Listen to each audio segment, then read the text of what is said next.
সবাইকে আল্লাহ তুমি মাফ করে কবুল তাদের জায়েজ তামান্নাকে কবুল মঞ্জুর করো। যারা আসতে পারেনি তাদেরকে আল্লাহ কবুল মঞ্জুর করো। আল্লাহ বিশেষ করে যারা অসুস্থ বিমারি তাদেরকে শিফা দান করে। আল্লাহ যারা অন্ধকার কবরে আছেন সবাইকে মাফ করে জান্নাত নসিব করে। রব্বে হারুমা কামা রাব্বায়ানি সগীরা রব্বে হারুমা কামা রাব্বায়ানি সগীরা আমিন।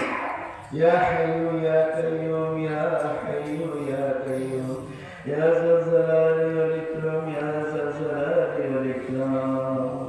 ইয়া আল্লাহ অনেকে অনেক ধরনের খতম আদায় করছেন, সব কিছু আল্লাহ কবুল মঞ্জুর করুন। দেখছি অনেকে অনেক ধরনের দোয়া চাইছেন, অনেকে অনেক ধরনের মুশকিলে আছেন, সবার মুশকিলকে আসান বানায়।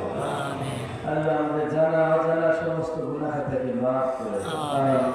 আল্লাহ বিশেষ করে ফিলিস্তিনের উপরে আল্লাহ তুমি রহমত বরকত নাযিল করো।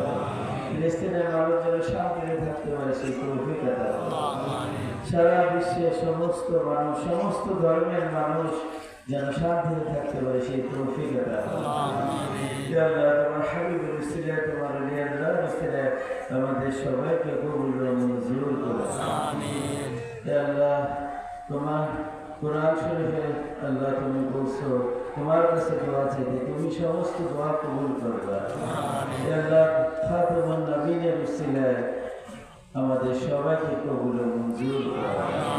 আমরা নিজেকে তোমার নামে তোমার উদ্দেশ্যে ওয়াকফ করে দিছি, আমাদের সমস্ত কিছুকে কবুল ও মঞ্জুর করো। ইয়া মাওলা তুম সবকে কবুল কর লে।